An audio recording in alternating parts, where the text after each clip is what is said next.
Assalamualaikum warahmatullahi wabarakatuh. Kisah singkat Nabi Ismail yang rela berkorban dan menjadi teladan. Nabi Ismail adalah keturunan Nabi Ibrahim yang paling mulia dan sabar karena rela berkorban untuk disembelih demi menyanggupi perintah Allah Subhanahu wa Ta'ala. Berikut kisah singkat Nabi Ismail yang rela berkorban seperti dirangkum dari buku Kisah Para Nabi. Nabi Ismail merupakan keturunan Nabi Ibrahim dari seorang perempuan bernama Hajar. Hajar mulanya bukan istri Nabi Ibrahim, melainkan budak yang dikenalkan oleh Sarah, istri Nabi Ibrahim. Namun Nabi Ibrahim dan Sarah tidak memiliki keturunan. Nabi Ibrahim sempat memohon kepada Allah Subhanahu wa Ta'ala agar diberi keturunan. Allah Subhanahu wa Ta'ala kemudian memberi petunjuk bahwa Nabi Ibrahim akan memiliki seorang anak. Hal ini tertuang dalam surat As-Saffat ayat 100-101 sebagai berikut. Ya Tuhanku, anugerahkanlah kepadaku seorang anak yang termasuk orang-orang yang soleh. Maka kami beri dia kabar gembira dengan seorang anak yang amat sabar. Rupanya Nabi Ibrahim akan mendapat anak dari Hajar.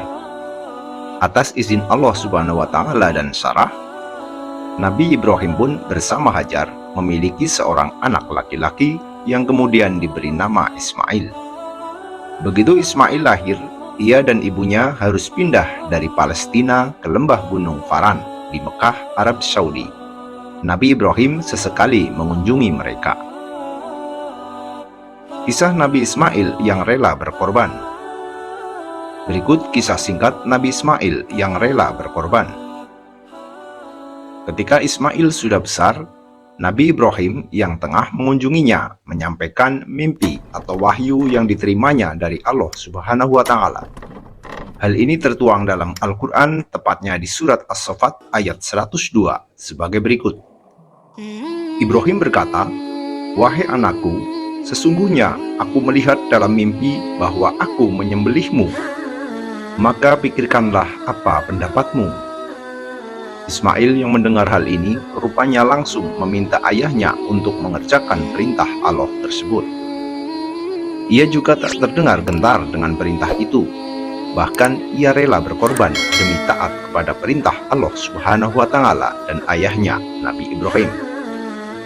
Ia menjawab, "Wahai ayahku, kerjakanlah apa yang diperintahkan kepadamu. Insya Allah engkau akan mendapatiku termasuk orang-orang yang sabar." Akhirnya Nabi Ibrahim pun tergerak hatinya untuk menjadi ikhlas dengan perintah Allah Subhanahu wa Ta'ala. Ia pun bersiap untuk menyembelih Nabi Ismail. Nabi Ibrahim kemudian membawa Ismail dan menajamkan pisau yang akan digunakan untuk menyembelih putranya. Ismail pun dibaringkan dan segera disembelih. Akan tetapi, goresan pisau Nabi Ibrahim rupanya tak melukai leher Ismail. Ismail kemudian meminta Nabi Ibrahim melakukannya dengan memejamkan mata. Namun tak kunjung berhasil, sayatan pisau itu tidak melukai Nabi Ismail sedikitpun. Kemudian terdengar seruan Allah Subhanahu wa Ta'ala seperti tertuang dalam surat As-Saffat ayat 104-109.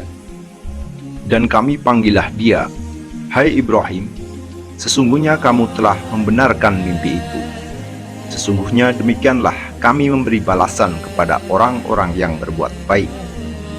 Sesungguhnya ini benar-benar suatu ujian yang nyata, dan kami tebus anak itu dengan seekor sembelihan yang besar. Kami abadikan untuk Ibrahim di kalangan orang-orang yang datang kemudian. Kesejahteraan dilimpahkan atas Ibrahim." Kemudian Allah memberikan seekor kambing untuk disembelih menggantikan Ismail. Sikap Nabi Ismail yang rela berkorban pun menjadi teladan bagi seluruh muslim di dunia. Peristiwa ini kemudian menjadi cikal bakal dari ibadah kurban yang diperingati pada hari raya Idul Adha dalam Islam setiap tahunnya. Demikian kisah singkat Nabi Ismail yang rela berkorban. Semoga menjadi teladan bagi kita semua. Bagi kalian yang menyukai video ini, silakan untuk like, dan bagi yang belum subscribe, silakan untuk subscribe. serta jangan lupa untuk nyalakan lonceng notifikasinya untuk terus mendukung perkembangan channel Jejak Sejarah. Terima kasih. Wassalamualaikum warahmatullahi wabarakatuh.